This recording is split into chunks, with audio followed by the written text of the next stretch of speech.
para iniciar esta noche y ya con la quinta unidad, vamos a hablar de Analytic Learning o Learning analítico o analítica del aprendizaje, ¿no? Del imaginario a la realidad. Y es que vamos a hacer un descubrimiento a lo largo de estos minutos que se nos van a hacer cortos porque es un tema bastante interesante, de mucha profundidad, pero es un tema al que nosotros estamos viviendo día a día.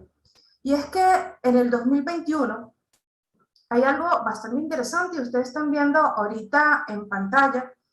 Están viendo una estimación que se hizo por la investigación de Lori Lewis en un sitio web que se llama Lancet, donde podemos ver que en un minuto, en el 2021, se hicieron 28.000 suscripciones o 28.000 suscriptores vieron algún tipo de contenido en Netflix, se enviaron 695 historias, se compartieron de Instagram, se enviaron 69.000 millones de mensajes a través de la mensajería de Facebook Messenger y de WhatsApp.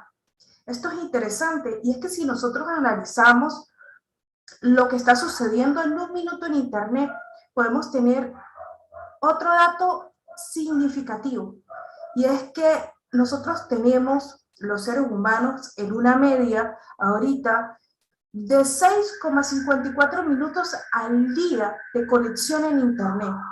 Es increíble, ¿verdad?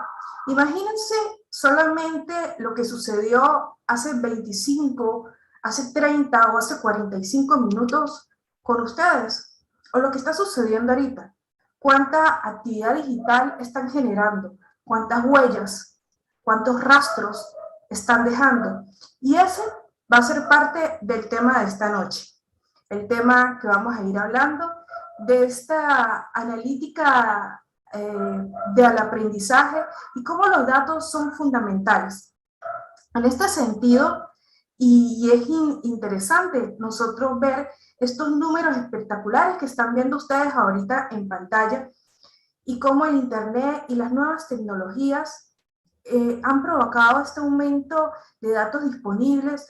Hoy hablamos de esta analítica de datos, pero lo vamos a hacer desde un recorrido histórico, desde la conceptualización, desde los alcances o las promesas que nos ofrece la analítica del aprendizaje, pero también los desafíos, como docentes, como pedagogos, como expertos en didáctica, posiblemente como abogados o arquitectos que asumimos, o ingenieros que asumimos la docencia como parte de nuestro rol profesional. ¿Cómo nos estamos enfrentando a esto? ¿Qué es esto del Big Data? Estas plataformas digitales de aprendizaje que se adhieren a nosotros día a día, estas apps que se adhieren a nosotros día a día, que ya es común que desde que inició la pandemia, si ya veníamos utilizando algunas apps, se volvieron parte de nuestra historia y de nuestra historia desde nuestro plan de trabajo. Todo este tipo de aplicativos, ¿quiénes utilizan YouTube para sus clases? ¿Quiénes utilizan Instagram? ¿Quiénes utilizan grupos de WhatsApp? Y ahí yo levanto la mano, porque es la inmediatez lo que el estudiante está viviendo hoy en día. Entonces, de este sentido y de todo esto que les estoy hablando, es que vamos a hablar hoy sobre estas tendencias, pero sobre todo de la ética y la privacidad de la explotación de los datos del aprendizaje. ¿Qué es esto y qué se está diciendo? Se está hablando mucho de Big Data, pero también hay que hablar de Small Data. Se habla de minería de datos. Esta noche conversaremos sobre las particularidades del Big Data, del Small Data en educación y cómo trabajamos las analíticas en clase. Cómo, si bien es cierto, necesitamos equipos multidisciplinarios que participan en todo este análisis de las métricas para mejorar el aprendizaje con objetivo principal, cómo nosotros, maestros, guiadores, mentores, tutores, docentes, profesores, podemos utilizar la analítica de datos en nuestras clases. y qué nos espera en un futuro próximo. Incluso la pregunta de la profe Apolonia, si mal no recuerdo, de lo de las profesiones que van a quedar a un lado. También vamos a conversar de eso al cierre de esta conversación. Entonces, ahorita mismo les digo bienvenidos y que el dataísmo no sea la panacea y que estas herramientas de analytical learning no sean un oráculo para nosotros. Vamos a ver cómo intentamos desde esa praxis pedagógica incluir los elementos pedagógicos, los elementos humanos que nos llevan a nosotros como competencias, como docentes, a compartirlo con algunos tipos de herramientas.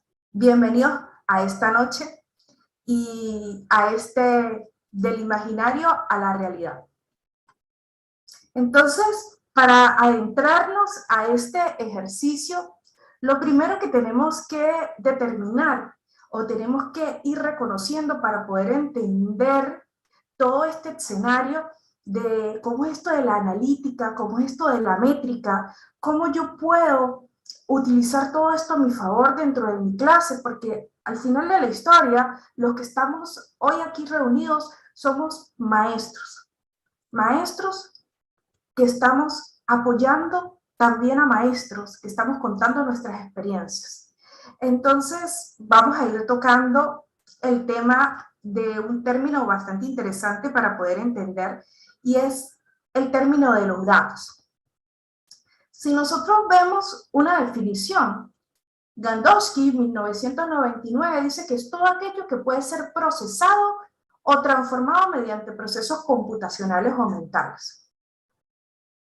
Si vamos un poco más allá de esta conceptualización de Gandowski, decimos que los datos están alrededor de nosotros. ¿Pero qué son exactamente? Los datos indican valor asignado a las cosas, a las situaciones. Los datos es un término que se refiere a hechos, a eventos, a transacciones que han sido registrados. Esto es interesante, porque de datos pasamos a información, de información a conocimiento, pero quedémonos en este momento en datos. Y yo le hago una pregunta ahí a la audiencia, yo no los estoy viendo en este momento exactamente, pero yo les hago una pregunta y compartan ahí en el chat con el resto de los profes, de los maestros que estamos hoy conectados también allí. Piense en dos datos importantes que le dieron a ustedes para ingresar el día de hoy al curso de Pensa. Dos datos interesantes. Posiblemente uno de los datos, ustedes lo escriben ahí en el chat, uno de los datos que nos dieron fue el link de acceso a YouTube, quienes no están suscritos. Entonces, ahí les dejo para que vayan conversando entre ustedes en el chat de YouTube para que esto sea un poco más interactivo. Y seguido de esto, nos vamos al famoso Big Data. Oye, pero ¿qué es el Big Data? Esto que tanto también suena y que tan de moda está. Se habla que el Big Data es el conjunto de datos de gran volumen, de alta velocidad, de veracidad, de valor y de gran variedad de recursos. El Big Data contiene datos estructurados y no estructurados.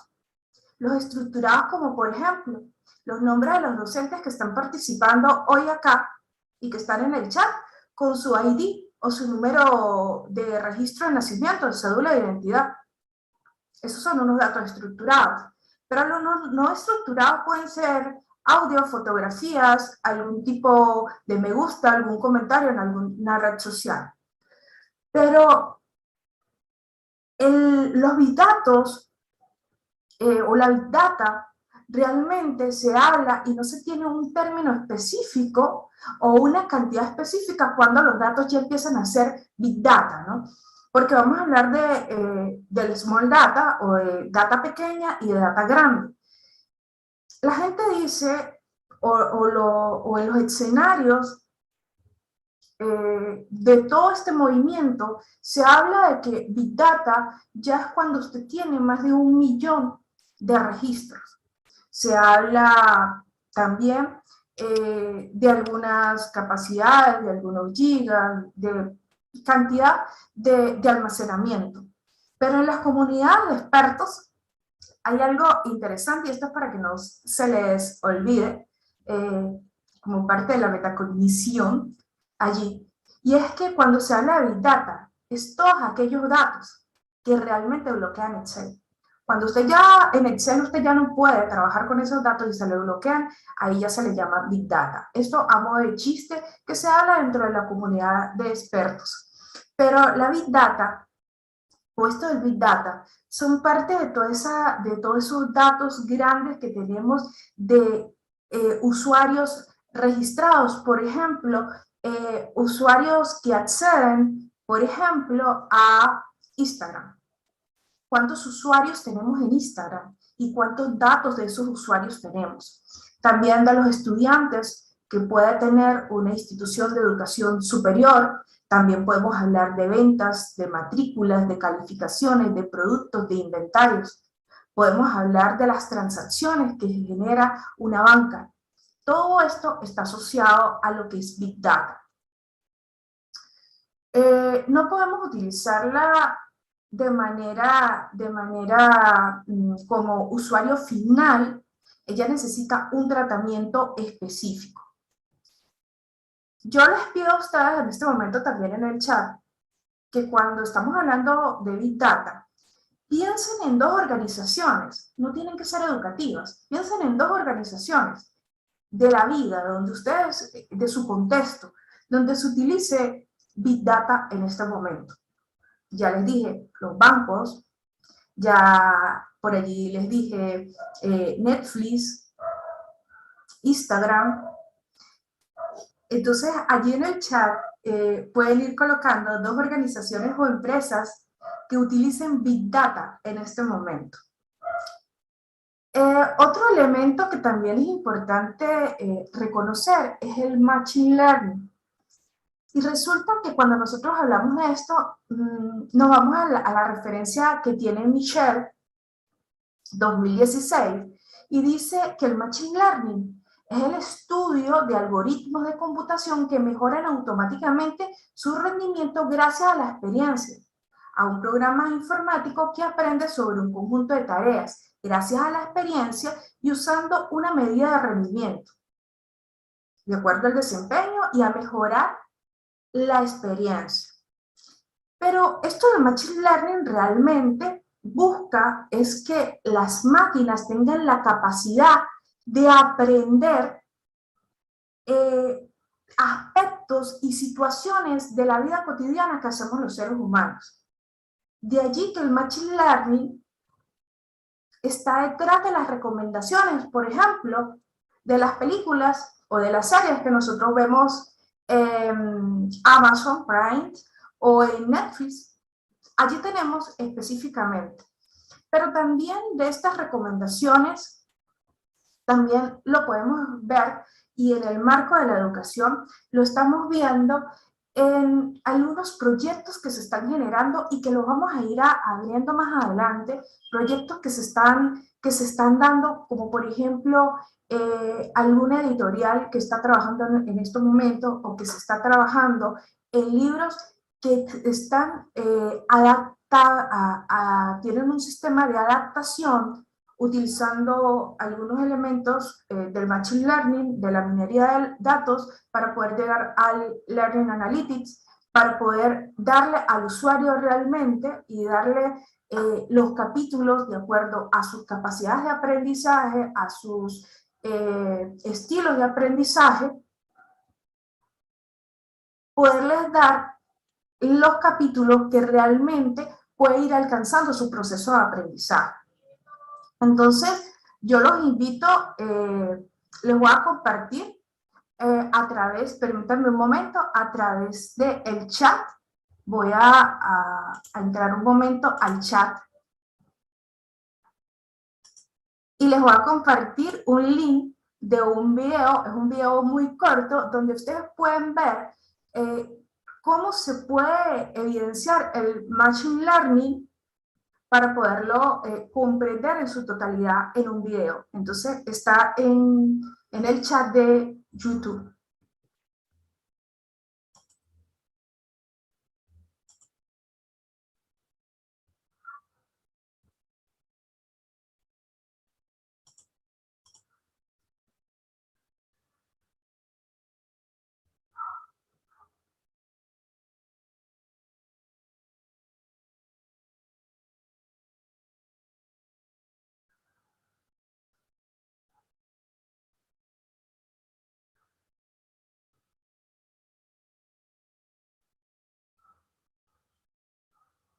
Bueno, voy a esperar un momento para que ustedes puedan ver el video.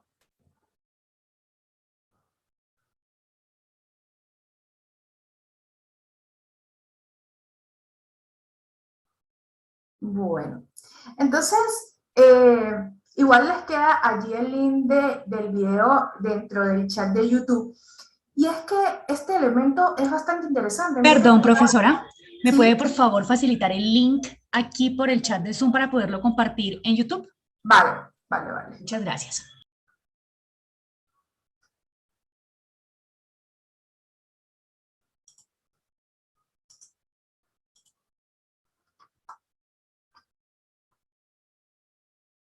Listo, perfecto. Ya mismo se los comparto a todos y les damos unos segunditos para que puedan recibir la información. Vale, es el segundo Listo. que compartí.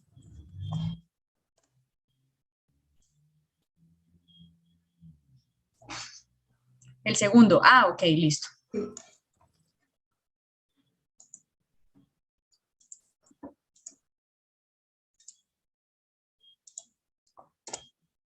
Listo. Compartido. Muy bien.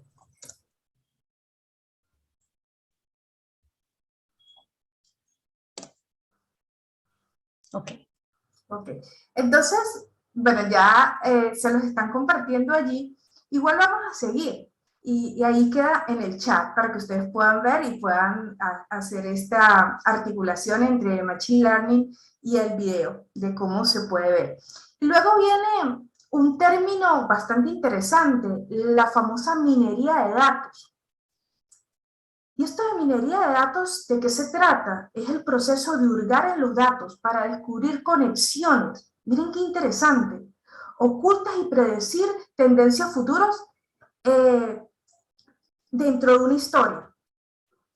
Suena interesante, ¿verdad? Esto lo hace la minería de datos, conocido algunas veces como el descubrimiento de conocimiento con bases de datos. Esto empezó a hablarse fue en 1990 y comprende diferentes tipos de disciplinas, como la estadística, la inteligencia artificial y el machine learning, del que estábamos hablando anteriormente.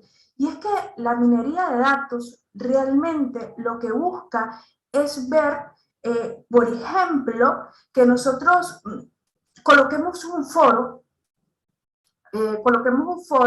por ejemplo, en Moodle, y nosotros podamos de allí poder identificar a través de Machine Learning, de minería de datos, poder identificar realmente cuál es la interacción que tienen los estudiantes y poder evidenciar o analizar cuál es el estudiante, el líder que puede apoyar o que no que más mensajes ha enviado o que más mensajes ha contestado, sino que en efecto puede generar interacción. Entonces, es entender un poco la minería de datos como este término o esta acción de hurgar para realmente ver conexiones y predecir tendencias futuras. Sin embargo, los ejercicios de minería de datos, si nosotros los llevamos, no son tan sencillos, porque según, por ejemplo, la revista Forbes, solo en los últimos años se generó un 90% de datos en el mundo, y cada día se suman 2.5 trillones de bytes. Imagínense para hurgar entre lo que sucede, por ejemplo, en una red social como Instagram o como Twitter o como Facebook. Pero el asunto no acaba ahí. Se estima que para el 2025 se crearán 463 exabytes de datos diarios en todo el mundo. Eso es más que todas las estrellas que podemos observar en el universo. Excavar en esos datos para rescatar la información clara demuestra la importancia de la minería de datos. Entonces, es allí donde decimos, bueno, ¿y cuál es mi papel como docente? ¿Cómo, si me están diciendo que es complejo, cómo yo lo voy a llevar a mi aula, a mi quehacer pedagógico? Tranquilos, ya vamos a ir llegando ahí. Entonces, yo los invito a investigar y que esto quede como parte de esa necesidad de saber un poco más de lo de minería de datos. El caso de Amazon, que traduce el procesamiento, análisis y la utilización de los datos para ofrecer productos o recomendaciones personalizadas a los usuarios sobre sus productos, sobre sus inventarios. De esta manera ofrecer descuentos, mostrarnos realmente los productos que nosotros utilizamos. Además de que hace una segmentación de clientes para promover las ventas cruzadas y la recomendación, como ya les dije, cruzadas de productos. Entonces, con datos, con Big Data, con Machine Learning, con minería de datos, nos llegamos a lo que hoy nos centra en estos minutos, y es el Learning Analytics o Analytics Learning o la analítica de aprendizaje. Si nosotros vemos todo lo que se está hablando de analítica de aprendizaje, el uso de datos ofrece la posibilidad de llevar a cabo minería de datos. Esto es una búsqueda de patrones, dando lugar a esto de la analítica del aprendizaje, que supone un paso más allá de la recolección, ya que sirve para analizar e interpretar esos datos mediante técnicas, y aquí es donde entramos nosotros, mediante técnicas pedagógicas, pero también en algoritmos propios de la minería de datos. Ya empezamos a combinar minería de datos, machine learning, datos, ya sean estructurados o no estructurados, pero también técnicas pedagógicas, que son las que nos permiten, como yo lo decía al principio, no caer en el dataísmo, no caer tan solo en los datos y en la métrica, sino que realmente podamos hacer una combinación para el análisis del mismo. Esto con el sentido de mejorar la práctica educativa, optimizar el rendimiento de nuestros estudiantes, así como de nosotros, mejorarnos a nosotros mismos, así como también al modelo educativo. Entonces, una de las definiciones interesantes que hay de analítica, de Learning Analytics, es la de Ferguson 2012, que la vamos a ver en los hitos históricos, pero ella habla sobre la analítica del aprendizaje como un proceso de evaluación, de recopilación, de análisis y presentación de la información acerca de los estudiantes y sus contextos de aprendizaje, con el propósito de entender y optimizar dicho aprendizaje y en los entornos en que se lleva a cabo. ¡Voilá!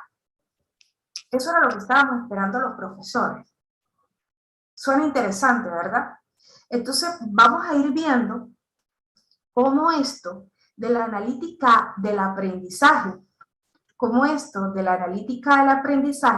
nos va a ir a nosotros llevando realmente a comprender que esto es una disciplina emergente.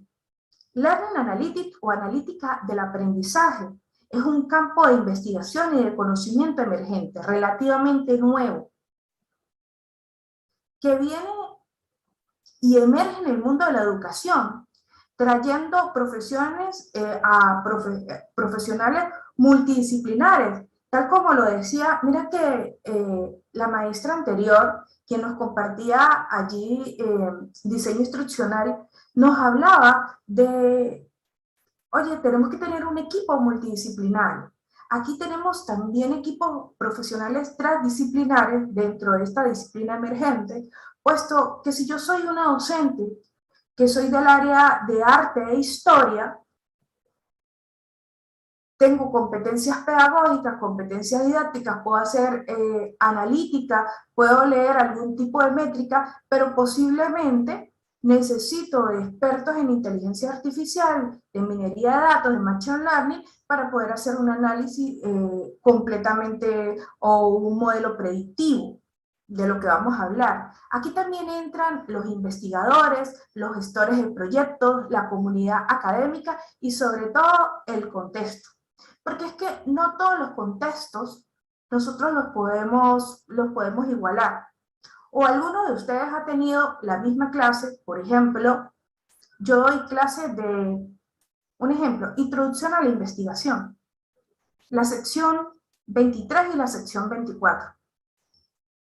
Mi sección 23 no es igual a la sección 24, son estudiantes con características de aprendizaje parecidas, algunas son diferentes, pero en sí son seres humanos y son sujetos distintos y se dan situaciones distintas. Entonces, en ese sentido, las métricas pueden ser totalmente distintas y las tomas de decisiones pueden ser totalmente distintas de acuerdo a las métricas y al análisis de las mismas. Por esa razón, el contexto también entra aquí a jugar un papel fundamental. Y aquí vemos algunas definiciones. En la primera conferencia internacional sobre analítica de aprendizaje en el 2011, se habló de ella como la medida, recolección, análisis y reporte de datos que producen los individuos en sus contextos de aprendizaje con el objetivo de mejorar nuestra comprensión sobre los aprendizajes y los entornos donde ocurren estos, las huellas, los rastros que dejan nuestros estudiantes y la que también dejamos nosotros. Se habla también de que el Learning Analytics es un proceso que consta de diferentes tipos de etapas y es cíclico, y lo vamos a ver más adelante.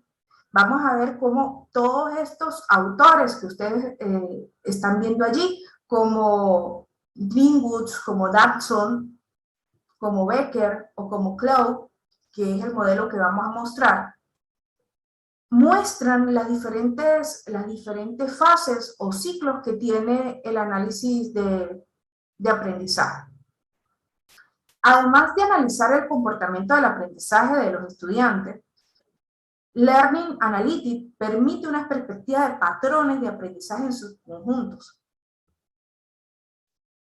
Enfoca este autor que el Learning Analytics debe propender hacia la evaluación responsable y al uso eficaz del aprendizaje en línea. Mira que aquí ya lo están hablando sobre el aprendizaje en línea. Lo que hace es utilizar los datos que generan las personas cuando navegan en contextos digitales. Cuando mis estudiantes utilizan, por ejemplo, WhatsApp, cuando mis estudiantes utilizan, por ejemplo, YouTube a través de un video y se crean comentarios, como por ejemplo el que ustedes están haciendo el día de hoy, que generan los comentarios en un YouTube o en una transmisión en vivo, los que se generan desde los diferentes LMS, entre otros, diferentes tipos de dispositivos, o cuando usted los hace llenar algún tipo de formulario con el objeto de tomar decisiones. Y esto con el objetivo, como lo repito, de mejorar los resultados y las experiencias de aprendizaje.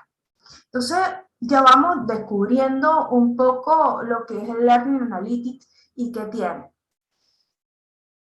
Si bien en los hitos vamos a empezar a analizar cómo hay diferentes tipos de visiones o diferentes autores, como los que veíamos anteriormente, y unas referencias o una literatura en inglés, en otros idiomas, también es importante reconocer lo que ha venido sucediendo desde el año 2016-2017 y profesores de habla hispana como Daniel Amo Feedback, que se los recomiendo, es uno de los pioneros a nivel, él está en Europa, en España. Daniel Amo empieza a hablar de Learning Analytics. Estos libros están abiertos, usted los puede leer, los puede descargar, y él habla sobre la analítica del aprendizaje sirve para mejorar la tutoría, la evaluación, el seguimiento y el contexto educativo y personalizar el aprendizaje.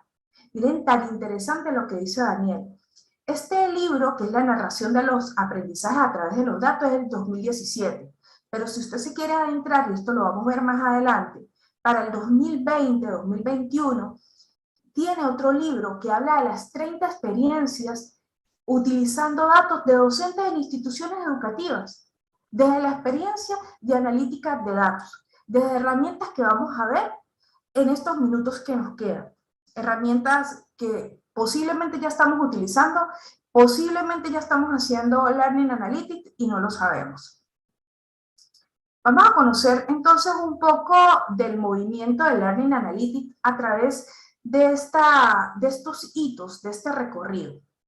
Ya en 1979, imagínense, hace más de 40 años, ya se estaba hablando de la referencia a lo que hoy nosotros llamamos analítica del aprendizaje, pero efectivamente pues no lo llamaban así, era un previo, y lo hizo la Open University de Reino Unido.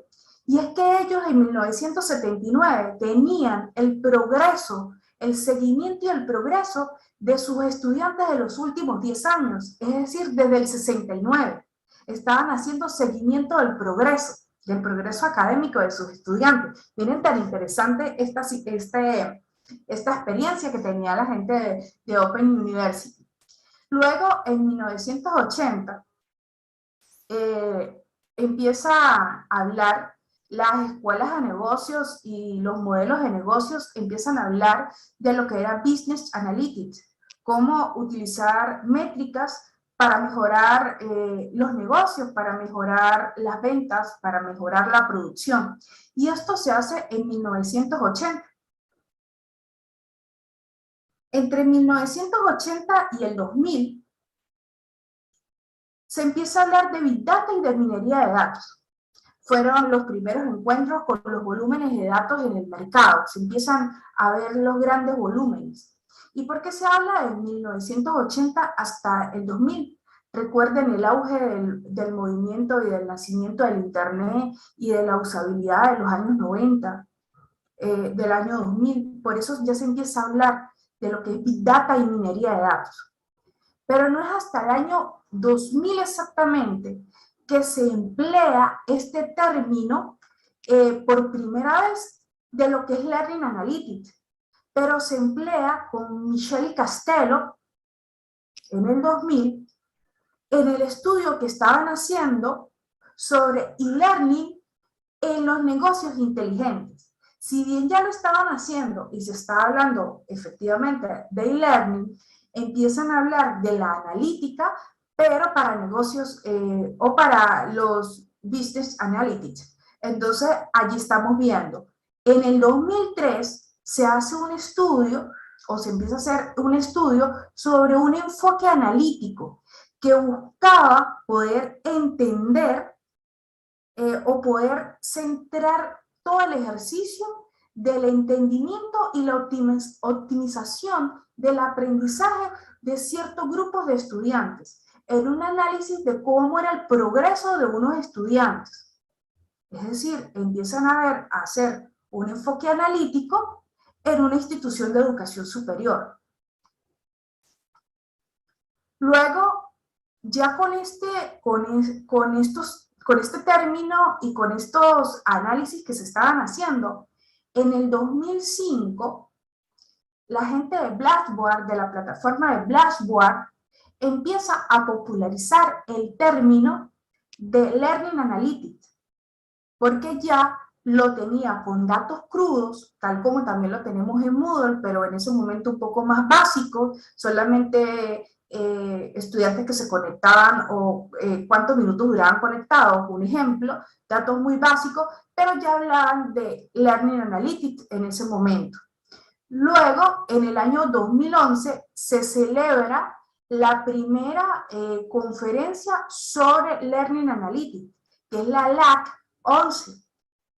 Y es donde se empieza a dar una definición que, si recuerdan anteriormente, que yo cuando les estaba haciendo las definiciones del Learning Analytics, volvamos acá, les decía, si ven en la parte superior, la Conferencia Internacional sobre Analítica y Aprendizaje de Conocimiento.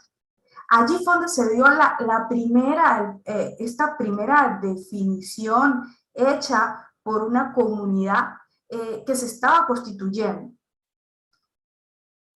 Luego, en el 2012, Rebecca Ferguson, que también se las nombré hace un rato, crea un estudio sobre el estado del Learning Analytics. Y este estudio buscaba entender la analítica del aprendizaje, pero también cuáles eran los retos que teníamos para el futuro con la aplicación de esto. Esto fue en el año 2012. Cuando empezamos a ver del 2012 al 2021, podemos ver diferentes tipos de literatura y herramientas, una cantidad de paper, de herramientas y casos de éxito. Por ejemplo, como Cat Newton, que es un sistema que lo que me hace es predecir cuando los estudiantes posiblemente van a perder un curso y decirle a la institución educativa cuánto dinero van a perder si el estudiante se retira del curso, y dar alertas tempranas también al estudiante y darle mensajes de motivación diciéndole o mostrándole diferentes tipos de ruta. También allí tenemos algunos ejemplos que se están haciendo en otras universidades, por ejemplo en China, que desde el año 2014, 2016, 2017 se están formando profesionales en todo lo que es Machine Learning, todo lo que es minería de datos, todo lo que es Learning Analytics, para poder dar respuesta a sistemas de información que sean totalmente confiables. Hace unas semanas, y para poder mostrar los hitos y cómo vamos en Learning Analytics, hace unas semanas conectaron a 90 directivos de las ciudades más importantes iberoamericanas para elegir las tendencias en aprendizaje y desarrollo para el 2022, bajo un análisis, y el tema central fue el Learning Analytics, como tendencia que está marcando la estrategia formativa de sus organizaciones. O sea, cómo es una tendencia que va llegando a cada uno de las instituciones y cómo nos está arropando a cada uno de nosotros sin incluso saberlo, nos está arropando. Y es donde tenemos que ir haciendo la transformación. Bueno, entonces, ya para irnos ir más profundizando, mire que ya ¿qué hemos ido haciendo? Primero, reconocer algunos términos claves para poder entender lo que es la analítica en el aprendizaje, qué es lo que ocurre al interior, cómo fue evolucionando, cómo vemos desde el año 79, pero estamos viendo cómo en el 2022 está marcando la pauta. También tenemos que ver cuáles son los diferentes niveles para esta analítica del aprendizaje.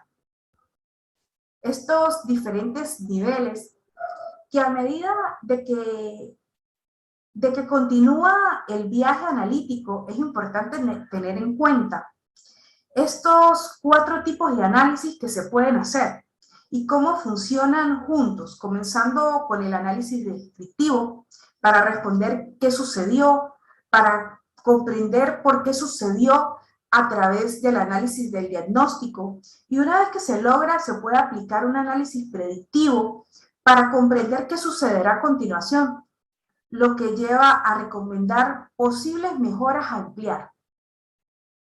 Veámoslo con un ejemplo. El descriptivo es qué pasó. El diagnóstico, por qué sucedió. Y lo coloqué en letras rojas para tenerlos allí. Predictivo, qué es probable que suceda. Y el prescriptivo, qué se debe hacer. Caso hipotético no basado en hechos de la vida real. Vamos a dejarlo claro. Una institución educativa selecciona 100 docentes, institución de educación superior, una universidad. Selecciona 100 docentes para llevarlos al nivel B2 en inglés, porque lo necesitan para sus condiciones de calidad. En la primera sesión de clase, la clase la dividen a estos 100 docentes, dividen una modalidad mixta, vamos a decirlo así, con actividades presenciales y con actividades virtuales a través de la plataforma. En la primera semana de la convocatoria se presentan los 100 docentes, los 100 maestros de esta universidad, participan en la clase, en la masterclass introductoria y se registran en la plataforma.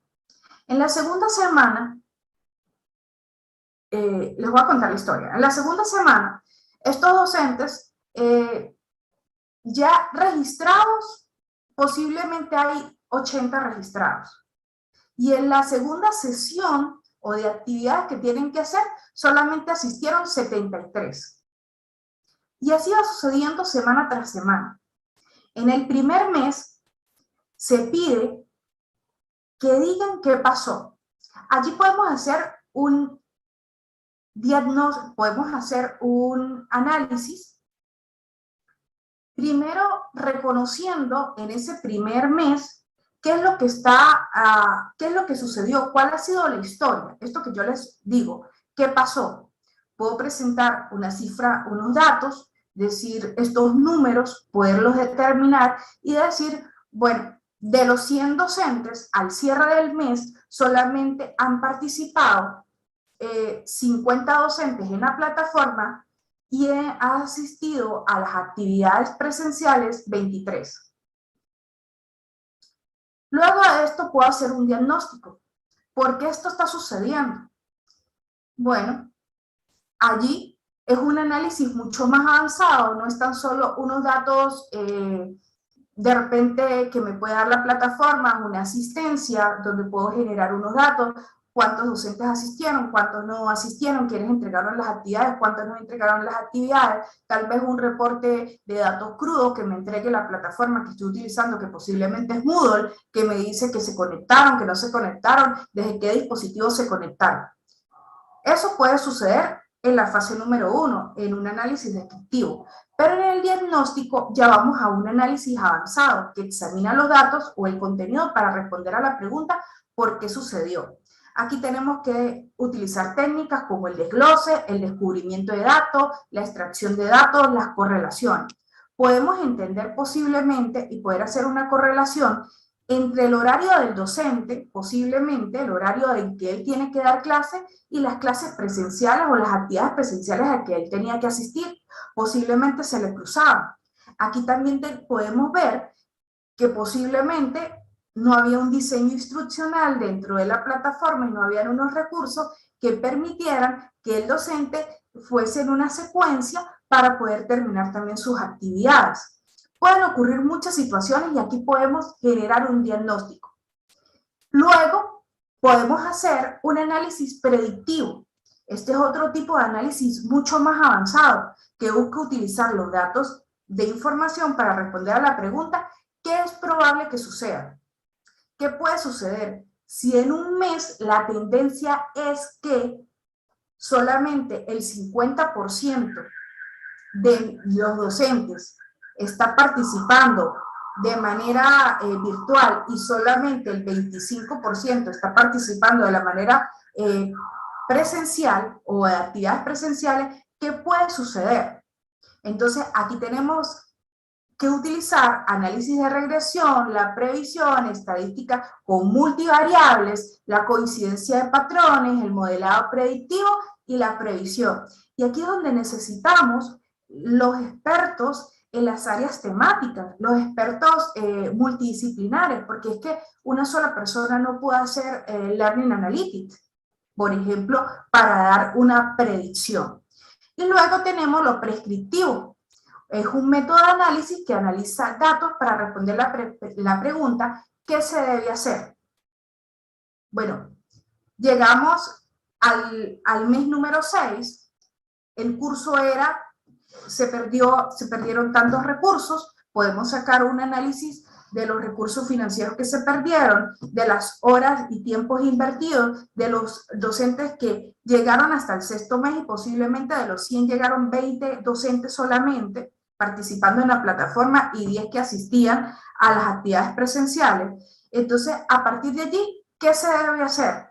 Pues vamos a analizar a través de gráficos, de simulaciones, de procedimientos a eventos complejos, de redes neuronales, de la heurística y de aprendizaje automático, cómo nosotros podemos generar realmente un aprendizaje adaptativo, un tipo de ambientes de aprendizaje con un diseño instruccional, porque miren que aquí entran cómo nosotros podemos reorganizar los horarios, podemos incluso preguntar qué tipo de horarios son los que, donde más se aprende, y analizando, por ejemplo, para los procesos de aprendizaje, si nosotros en este caso hipotético, fuera de la realidad, traemos situaciones que han ocurrido de éxito para predictivos que han funcionado muy bien, como por ejemplo el caso de Open English, esta plataforma que es para la enseñanza de inglés. Uno de los análisis que ellos hicieron para el aprendizaje en esto de predictivo, para que no vaya a suceder que los estudiantes dejen de participar o dejen de asistir, y fue que ellos analizaron que el target de público a los que ellos iban dirigidos eran targets entre los 25 y 45 años, un target de público, y que estas personas, por las características que tenía de las multivariables y multidimensiones, sus procesos de aprendizaje y sus actividades para aprender un segundo idioma se les hacía más fácil después de las 10 de la noche, porque habían terminado ya sus deberes, tanto laborales, posiblemente del hogar, posiblemente de la familia, tenían un espacio mucho más amplio de descanso, y fue donde más ellos le invirtieron tiempo a tener profesores de las 24 horas en la plataforma y activar talleres y actividades específicas de su plataforma a esas horas. Entonces es un caso, el que quiera profundizar, es el caso de Open English, que ellos hicieron una predicción para que no ocurriera una predicción para poder hacer una prescripción luego. Bueno, entonces yo les decía hace un rato que, pues estas métricas o esta analítica, pues no había que darla como la panacea, ¿no? Pero que era un regalo del cielo que nos había llegado a nosotros los maestros, los docentes. Y es que entre las promesas del Learning Analytics está el guiar, el predecir, el adaptar y el identificar, el optimizar. Y es que guiar a los estudiantes a través de itinerarios personalizados, suponiendo una mayor motivación para ellos, al ver que tienen una enseñanza que se adapta a ellos. ¿Qué tal? Predecir el abandono y el desempeño de los participantes en un curso y una asignatura, lo que les estaba comentando del curso hipotético de inglés para docentes. Adaptar las clases a los conocimientos reales de los alumnos. Identificar necesidades de aprendizaje. Conocer el comportamiento de los estudiantes en relación a la plataforma de trabajo. Optimizar los recursos formativos teniendo en cuenta el empleo efectivo de los contenidos y las herramientas de un curso o asignatura. Esto de optimizar, ¿se dan cuenta que es lo que la maestra nos estaba diciendo en el anterior taller, en la anterior conferencia? Optimizar los recursos formativos. Mira, como no tan solo la analítica me va a dar una métrica, sino que me va a decir a mí como maestro, a mí como institución, hey, ojo, hey, mira lo que está sucediendo, posiblemente esto es lo que está sucediendo. Tu recurso, tu OACA, tu OVA, no tiene las características. También comprobar el número de visitas a nuestra plataforma, las descargas del documento o la visualización de un video. Yo no sé si a ustedes les ha pasado que de repente un estudiante le envía a usted una tarea a la plataforma y cuando usted va a hacer y revisa cómo ha sido el itinerario del estudiante, jamás descargó el documento y jamás visualizó posiblemente el video que usted le colocó. Y entonces uno se pregunta, ay, ¿cómo lo hizo? Bueno, puede haber muchas razones. Le pido a un amigo que le compartiera el link, pero realmente, entonces, ¿cómo está funcionando la plataforma? Entonces, allí podemos nosotros comprobar que efectivamente el estudiante visualiza o no el video. Ahorita vamos a ver un recurso que nos va a permitir hacer Analytic Learning a través de los videos para poder comprobar esto. Obtener y proporcionar feedback en tiempo real, de un modo rápido y poder actuar en consecuencia. Transformar enfoques, modelos, metodologías y estrategias de enseñanza y evaluación. Transformarnos, reinventarnos, no eliminarlos, no dejarlos a un lado. Porque la prioridad de nosotros, la analítica y la métrica de aprendizaje es un recurso. Es un recurso. Pero el modus vivendi de nosotros va en enfoques, en modelos y en metodologías. O sea, que no se nos olvide, primero está la pedagogía, primero están las estrategias y los recursos van y vienen. Esos van y vienen. Se cambian, salen unos nuevos, otros, y no nos podemos casar con tecnologías en específico. Mejorar la comunicación entre tutores, estudiantes y otros agentes educativos. Evaluar cursos o asignaturas en línea para adaptarlos según las posibilidades de mejoras detectadas. Y estos son promesas. Imagínense esta felicidad, que nosotros podamos entender y podamos ver todo, que nuestras plataformas nos entreguen todo este ejercicio. Pero no tan solo esto lo hace la métrica, esto lo hace un análisis, pero también aquí entramos nosotros como las promesas, entramos nosotros a jugar teniendo criticidad, reflexión y creatividad para poder hacer análisis de las mismas. Y que no se nos olvide, y vuelvo y lo repito, el principal objetivo de esas promesas es la personalización y la mejora del rendimiento de nuestros estudiantes. Entonces, allí pasamos a lo que yo les decía, los modelos. Realmente, ¿cómo hacemos nosotros lo de los modelos o cómo el Learning Analytics a partir de Siemens, de Pisiano, de Martin y Chering, de Chatit, podemos nosotros reconocer las diferentes etapas del ciclo del Learning Analytics? ¿Qué es lo primero que tenemos que hacer? Lo primero es el muestreo, qué datos vamos nosotros a utilizar. Y miren que los diferentes autores, ustedes lo están viendo del lado derecho de su pantalla, tenemos allí los autores con sus diferentes etapas, pero ellos coinciden en lo que se busca. Sin embargo, unos tienen unas etapas mucho más largas, mucho más amplias. Por ejemplo, Siemens tiene 8 etapas para su ciclo, pero nosotros a manera simple de simplificar estas fases, simplemente hablamos de recolección de información, del modelado de datos, de la presentación de datos y de la intervención de datos. Es importante destacar que los autores, cuando identifican estas dimensiones a las que ustedes están viendo de su lado derecho,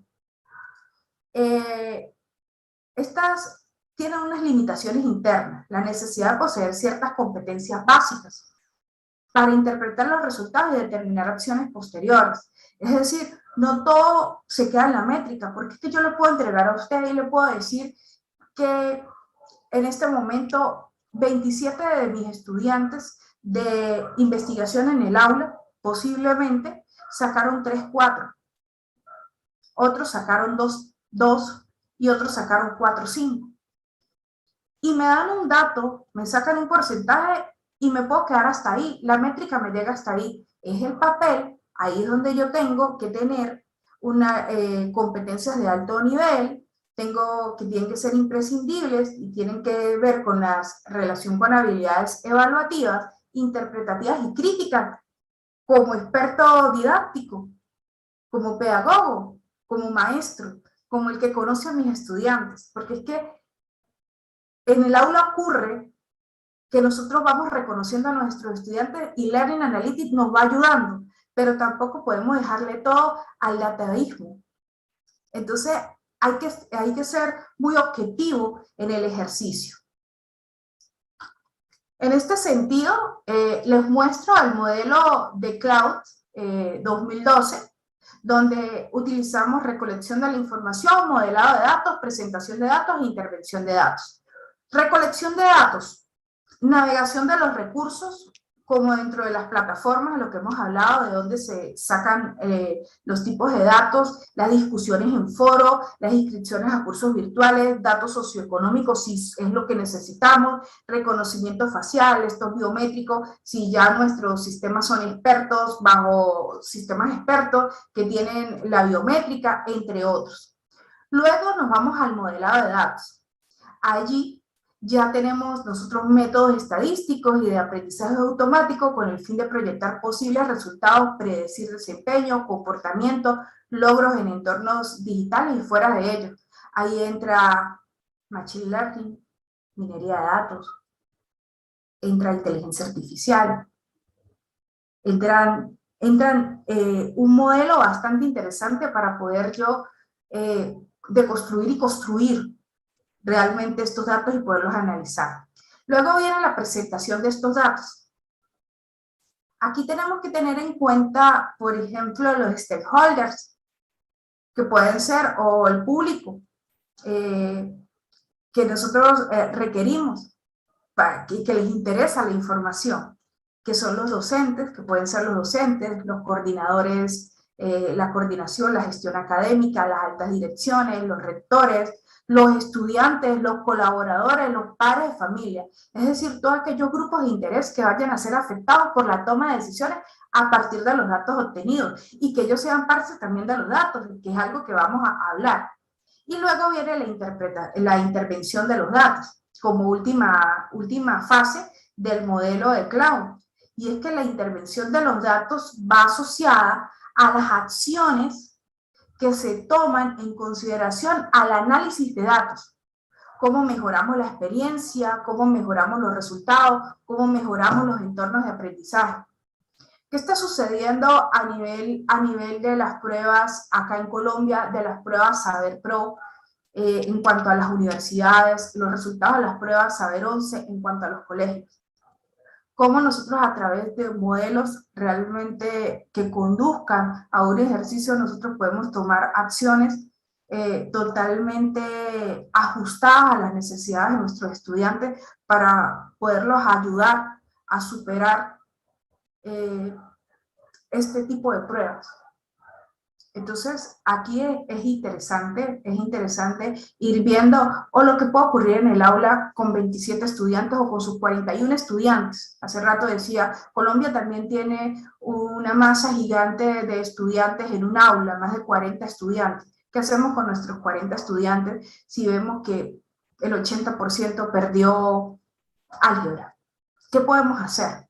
Y aquí es la intervención luego del análisis de datos y cómo nosotros podemos hacerlo. Pero para poderlo hacer, también tenemos que estar asociados y tener presente que existen diferentes entornos. Recuerden que hace rato yo les hablaba de los entornos. Tenemos un macroentorno que está asociado a políticas de Estado, a los gobiernos, a proyectos internacionales. Macroentorno tiene que ver con nuestros ministerios, con nuestros gobiernos. Ejemplo, gobierno de Reino Unido generó un proyecto de prospección de cómo pueden cambiar los próximos 10 años las instituciones de educación superior. Y están haciendo todo un modelo de analítica de aprendizaje. Uruguay, Plan Ceibal. Plan Ceibal es equivalente, ejemplo, en Colombia a Campus para Educar, en Venezuela a Canaima va a tu casa, y en Perú creo que también existe un programa de implementación de computadores para niños. El Plan Ceibal ya lleva varios años en el Uruguay. De repente tenemos acá profesores que nos están acompañando del Uruguay y nos pueden hablar. Ellos están haciendo un seguimiento de conectividad, de interacción y de aprendizaje de los estudiantes en educación básica. Casi siempre conseguimos en las literaturas, conseguimos experiencias a nivel de universidades o a nivel en el mesoentorno, a nivel de política o de las políticas públicas, en cuanto a universidades o a instituciones de educación superior. Muy poco de educación básica, y en este caso Plan Ceibal lo está haciendo a nivel de Latinoamérica. Luego nos vamos al mesoentorno, que ya serían nuestras instituciones educativas, nuestras universidades, nuestras organizaciones. Casos de éxito como la Baylor University, la Universidad de Alabama, el Sinclair Community College, la Universidad del Norte de Arizona o la célebre Universidad de Purdue, que aquí la tenemos, y ellos tienen el sistema Signal. Se basa en un algoritmo de éxito estudiantil, por sus siglas en inglés, desarrollado por Purdue y diseñado para proporcionar a estudiantes una advertencia temprana ya en la segunda semana del semestre sobre los posibles problemas en un curso. Le proporciona actualizaciones del estado casi en tiempo real sobre el rendimiento y esfuerzo en el curso. Cada actualización proporciona al estudiante pasos positivos y detallados para evitar problemas. Los tableros de los estudiantes se muestran y están disponibles en línea. Estos tableros son los dashboards, donde me dice cómo voy, cómo ha sido mi progreso.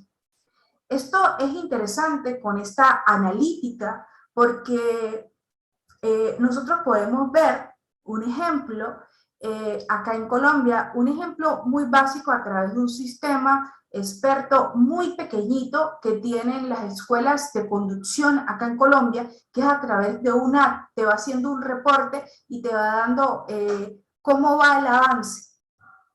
Esto, también algunos aplicativos y algunas plataformas de aprendizaje en línea también lo están haciendo, pero hay otras que se han ido con unos sistemas mucho más robustos y que generan, por ejemplo, algoritmos de éxito estudiantil para que exista una permanencia y advertencias tempranas con sus estudiantes. Y luego tenemos el microentorno, a ese al que nosotros estamos, en el que nosotros vivimos de lunes a viernes y sábados y domingos también, ¿por qué no?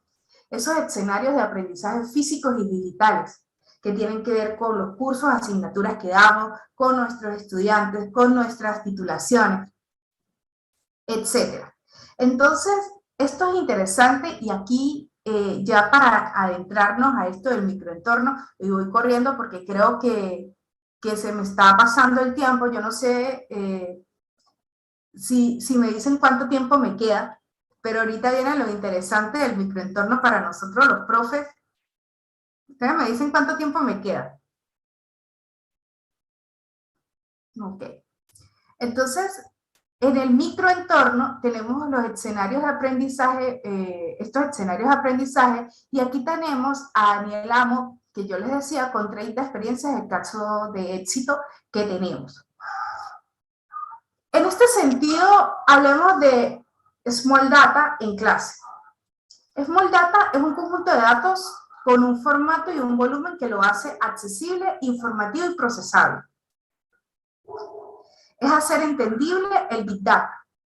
Es poder utilizar la información. A diferencia del Big Data, el Small Data atiende solamente al volumen de datos, a la variedad de tipos y a la velocidad, mientras que el Small Data se compone de porciones utilizables. ¿Cómo es esto? El Small Data, las tendencias generalistas no funcionan, cada clase es un mundo, lo que yo les decía. Las clases son diferentes, cada alumno es un caso individual, con matices compartidos. La analítica del aprendizaje lo que me va a ayudar es a conocer a mis estudiantes de una forma mucho más rápida y de qué padecen.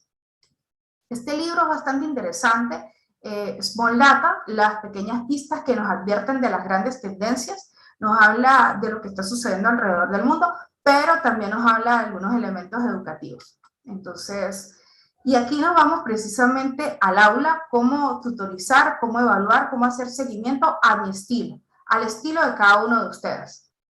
Herramientas que nosotros podemos utilizar en clase y que posiblemente ustedes me van a decir en el chat que las han utilizado. Quizy me muestra el mapa de calor. Las herramientas ahora nos están mostrando mapas de calor. No nos va a dar tiempo para poder hacer el ejercicio práctico, sin embargo yo les estoy mostrando. Quizy Es una herramienta que si bien nosotros lo utilizamos para hacer cuestionarios, podemos hacerlo como parte de la gamificación. Muchos docentes lo utilizan porque es didáctico, porque a los estudiantes les parece divertido, pero más allá de eso nos da reportes de métricas, de analítica del aprendizaje, pero completos y muy buenos. Quizy es una web que nos permite crear cuestionarios online a nuestros estudiantes en modo directo, tipo Kahoot, como tarea que nos llegan a nosotros, y de manera individual como solo games. Es una web gratuita, usted se puede registrar su usuario, ya que no tendrá que tener más cuentas. En la pantalla ustedes están viendo un mapa de calor donde yo le digo a mis estudiantes, por ejemplo, en un ejercicio que hicimos, que entre más verde, mucho mejor. Yo participo con ellos en el ejercicio y lo vamos revisando. Esto me da a mí elementos para yo poder ver que, por ejemplo, en la columna, cuando yo les estaba preguntando que si el hombre es un investigador nato, la mayoría de ellos dio una respuesta en un promedio de 6 a 8 segundos, en este yo muestro 8 segundos, pero da una muestra, la media fue entre 6 y 8 segundos, es decir, que no se lo pensaron tanto, aun cuando tenían 60 segundos para analizar realmente lo que se le estaba diciendo. Y también me lleva a la conclusión que la mayoría, ahí puedo ver que la mayoría de mis estudiantes, solamente de aproximadamente 15 que tengo allí, solamente 3 contestaron y fue positiva su respuesta. A lo que yo tengo que hacer durante la clase es reformular y volver a introducir o volver a dar la temática y llevarlos a un ejercicio de reflexión, recapitular si ese contenido, si esa competencia que yo estoy hablando sobre el papel que tiene el hombre y sobre las características como investigador no quedó claro, y poder mejorar los procesos de aprendizaje de mis estudiantes. Estos mapas de calor me permiten ver esto, también me permiten ver si el estudiante está haciendo la prueba por azar o por error, o sea, cumpliendo solamente dándole sí o no, y poder llenar esto rápidamente con los tiempos que tengo predestinados para ello. Esto es una herramienta que se llama Quizy, me imagino que ustedes la han utilizado, tiene un descargable en Excel, pero también me muestra el informe de esta manera como está allí. Luego tenemos a Naper, trabaja en la nube, es fácil de crear y editar presentaciones, el creador de contenido, se puede intercalar actividades, cuestionarios, encuestas, dibujos, juegos de memoria, tiene una librería extensa de presentaciones de otros profes y lo mejor, realiza los informes de analítica. Igual esta presentación yo se las voy a, con el equipo de Penser, gentilmente se las vamos a compartir, este es el video.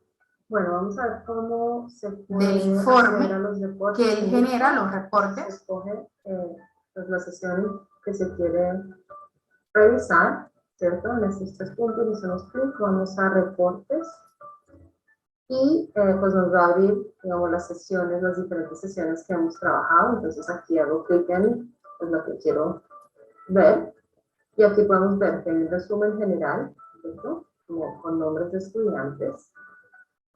Y según lo que yo haya utilizado, pues van a aparecer las opciones. Por ejemplo, si quiero ver el de Time to Climb, debo hacer clic en este passport porque me lleva a un link donde va a aparecer la información en detalle. Entonces aquí, pues, la información general, respuestas, porcentajes, información por estudiantes y la información por cada pregunta, por cada estudiante, si quiero llegar al detalle.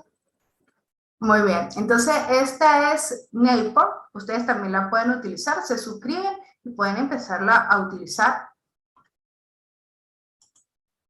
Luego tenemos EduPuzzlet, esta es súper interesante y era la que le hablaba de los videos, y es que ella me da una analítica o un informe donde me dice por estudiante cuál fue el porcentaje, dependiendo si lo vio completamente el video, cuántas veces retrocedió, cuántas veces vio el segmento antes de la pregunta, me permite verificar las preguntas, cuáles fueron las respuestas de las preguntas, puedo hacer preguntas abiertas o de selección. Esto, ¿qué me ayuda este tipo de herramientas? A que los videos que nosotros colgamos en YouTube, dentro de las plataformas o dentro de los espacios de aprendizaje, no queden solamente como un recurso ahí, que el estudiante posiblemente no lo vea, sino que tenga interacción y que yo pueda tener retorno o un feedback como docente de la interacción, realmente reconocer lo que el estudiante hizo y poderle decir, oye, ¿qué fue lo que pasó con el video? Poder reconocer y preguntarle, ¿por qué no terminaste? Porque viste solamente el 40% y solamente hiciste las 2 preguntas y como las siguientes preguntas no había, o la siguiente parte del video no había más preguntas, ¿por qué no lo terminaste de ver? Sería preguntarle eso al estudiante. O sea, se podría hacer dentro de la analítica. Entonces, por eso les digo, unas cosas es la métrica o dejarle a los datos absolutamente todo, pero también construir estos datos con lo que ocurre dentro del aula para reconocer qué está sucediendo con nuestros estudiantes. Luego tenemos PostgreSC, estos son extensiones para Moodle, nos permite saber gestión de tiempo, muestra el progreso de las actividades y recursos, cómo va avanzando, se define con código de colores. Esto es interesante, estas extensiones, hablarlas con nuestros administradores de plataformas dentro de nuestras instituciones educativas para ver la posibilidad de que nosotros tengamos de poder obtener estos plugins que son gratuitos y que se los podamos agregar a nuestros espacios o a nuestra aula virtual o a nuestra plataforma personalizada.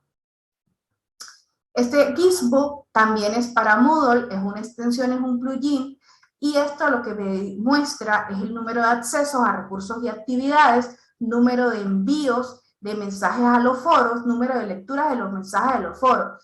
Y esto es interesante sobre todo con lo de los foros, porque a veces dejamos foros allí y nuestros estudiantes llegan, contestan, pero no revisan los comentarios que hicieron los otros compañeros. Puede ocurrir, posiblemente, caso hipotético, asumamos que sucede muy poco, y es que eso no es lo que busca un foro, al contrario, el foro busca que el ejercicio sea totalmente colaborativo, ¿no? Entonces allí tenemos a Gizmo, tenemos a ClassDojo, que también nos muestra informes analíticos, donde nosotros podemos ver a través de la interfaz el progreso de las actividades que les hemos puesto a nuestros estudiantes. Y nosotros como docentes tenemos la potestad de colocar una puntuación negativa y positiva por el comportamiento de este. Es decir, que si ha sido efectivo la entrega de las actividades, entre otros. Este se llama ClassDojo y también nos genera informes analíticos. Si se dan cuenta, todas estas herramientas nosotros las tenemos al alcance, posiblemente las estamos utilizando, pero es importante saber y entender que más allá de la diversión, de lo lúdico y de la gamificación que se pueden hacer con ellas nos permiten y nos dan respuestas a través de métrica que nos permite complementarla con lo que nosotros reconocemos desde la praxis pedagógica. Tenemos Kahoot, sé que ustedes también lo han utilizado. Kahoot, este tipo de herramienta que se parece a Quizlet, es como un juego recompensado a quienes progresan con respuestas, que le da la catapulta al más alto rating, pero también me da un mapa de calor. Y este mapa de calor me muestra a través de un tablero cuáles fueron las puntuaciones de los estudiantes, cuáles fueron sus respuestas positivas o sus respuestas que no fueron tan acertadas, y me da todo el informe y el reporte, y yo puedo ir haciendo mejora del ejercicio a través de este informe analítico. Tenemos a NetClippy. Esta es una herramienta que está en línea, sin embargo, usted puede tener acceso a ella en algunos niveles, porque otros niveles son pagos. Yo estaba haciendo el ejercicio, allí hay una captura de pantalla que dice Pensar día 1, a través de el URL que ayer utilizamos de la cuenta de YouTube o del link de YouTube de Penser, de las conferencias del día de ayer o de las ponencias del día de ayer, poder hacer una discriminación del análisis de redes sociales a través de las palabras o de los comentarios. Me hace un análisis y una analítica de los comentarios que se hicieron, de las palabras más recurrentes, entre otras. También se puede utilizar hojas de cálculo de Google, por ejemplo, si usted les hizo una serie de preguntas a sus estudiantes, archivos de texto, utiliza también para redes sociales, y como estas, hay otras que también se pueden utilizar. Próximamente, quienes tengan ahorita mi información, voy a generar un videocurso que va a estar disponible, un videocurso de introducción a la analítica del aprendizaje con Moodle, porque efectivamente este es un abreboca, esto es un espacio donde no podemos ya ir como al hacer y ver cómo nosotros repotenciamos nuestra plataforma Moodle para poder hacer una muy buena analítica desde nuestra postura como docentes. Cómo se conectan los estudiantes, cuánto tiempo pasan viendo el recurso, quién lidera un foro y puede ser apoyo, cómo se construye el conocimiento entre pares, entre estudiantes, cómo se generan las interacciones, informes que partan desde diferentes plugins y que nosotros lo podamos hacer con estas competencias de habilidades, estas habilidades que tenemos que tener de criticidad, de reflexión, de creatividad, de bueno, tantas cosas que tenemos los docentes y que a partir de allí podemos hacer un análisis bastante interesante. Desafíos, y ya para ir cerrando, desafíos de Learning Analytics. El uso ético y responsable de los datos, la creación de una nueva brecha digital, los líderes y las instituciones de educación superior, el papel del docente. Y aquí es interesante el uso ético y responsable de los datos. Preguntas hasta dónde podemos utilizar los datos que nos proporcionan nuestros estudiantes, lo que la ley establece. Colombia tiene su legislación, España tiene su legislación, Perú tiene su legislación. Los países han asumido políticas asociadas al uso ético y responsable de los datos. Toda la data que administramos y que le pertenecen a ellos la hemos obtenido con su consentimiento. Efectivamente, las políticas de la propia institución vinculadas a la privacidad y al manejo de la información en cuanto a los estudiantes. Los estudiantes son plenamente conscientes sobre el tipo de datos que posee y administra la institución educativa acerca de ellos, lo expresado explícitamente por el estudiante en el momento de ceder sus datos. ¿Qué sucede con esto del uso ético y responsable de los datos? Dentro de las conclusiones de toda esta historia y de lo que es la analítica de datos, el uso ético y responsable de los datos es importante. Primero, si yo voy a trabajar con mis estudiantes, yo tengo que conversar con ellos, revisar lo que me dice la ley, pedir que por favor me cedan los datos, que realmente hay una sección de datos que realmente aporten al proceso de aprendizaje de los datos. Por ejemplo, a mí en una prueba de investigación o de un curso, a mí no me interesa cuánto es el ingreso socioeconómico de la casa donde vive el estudiante, por lo menos en ese momento no me interesa, o no me interesa, por ejemplo, cuál es su, a qué religión pertenece. Hay datos que a mí no me interesan. A mí me interesan son datos que tienen que ver con el proceso de aprendizaje. Entonces, en este sentido, pues tenemos que estar muy claros, advertirlos a ellos, pedirles a ellos su consentimiento, hablarles de la importancia que tiene, por ejemplo, utilizar Quizlet, un ejemplo, y cómo vamos a poder mostrar después el tablero con sus nombres, o que si ellos prefieren utilizarlo con un apodo, porque también lo hemos hecho, tomamos la decisión. Unos me dicen, no, profe, o sea, yo lo quiero hacer, por ejemplo, con los nombres, no hay ningún tipo de problema. Y otros me dicen, no, vamos a hacerlo mejor, yo quiero tener un nick. Y podemos generar a través de un nick. Yo ya después internamente pues voy conociendo cuáles son, y en el caso de los diagnósticos principales que quiero saber de un aula completa y no específicamente de un estudiante. Entonces, ya cuando son pruebas ya más formativas que van a ayudar, pues hablamos del su consentimiento de algunos datos que van a estar allí, de los datos informados. En el caso de la sesión de datos, plantean cuestiones relativas a las ventajas e inconvenientes de tratar esta información. La cesión de datos conlleva necesariamente una restricción de nuestros derechos y, de ser así, ¿hasta qué punto debemos renunciar a las parcelas de nuestra privacidad por el interés general? Pues el alcance de los derechos no es infinito y en determinadas ocasiones es necesaria su limitación siempre y cuando se salvaguarden las garantías constitucionales y que obviamente nos aporten al bienestar y a la justicia social. Por lo tanto, es evidente poner a disposición, no hay que poner a disposición de terceros determinados datos personales, pues estamos infringiendo incluso nuestros derechos y libertades.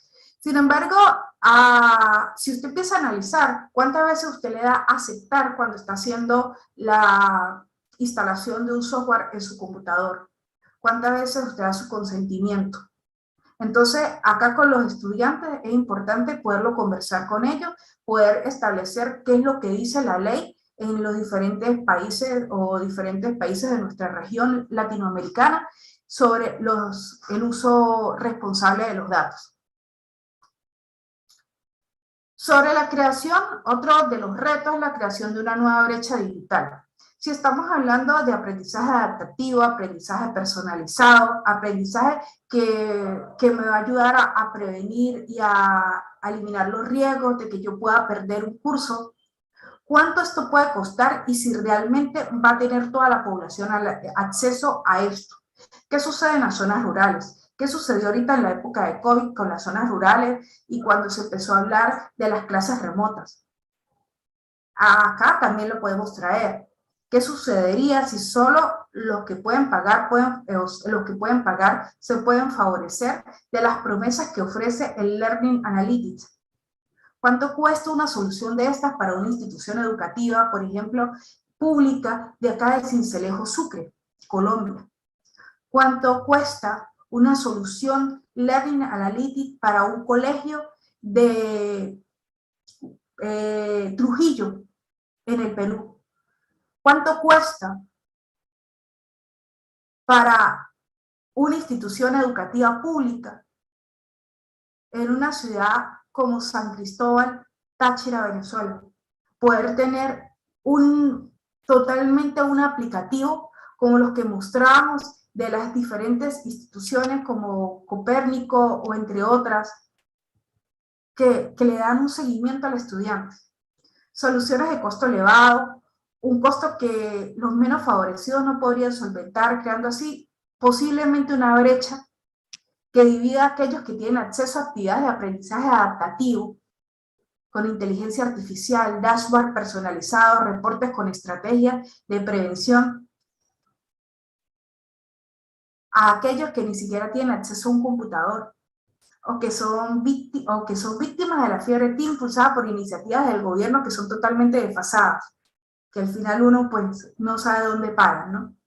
Y en ese entorno no vamos a caer en este momento, solamente lo dejo allí.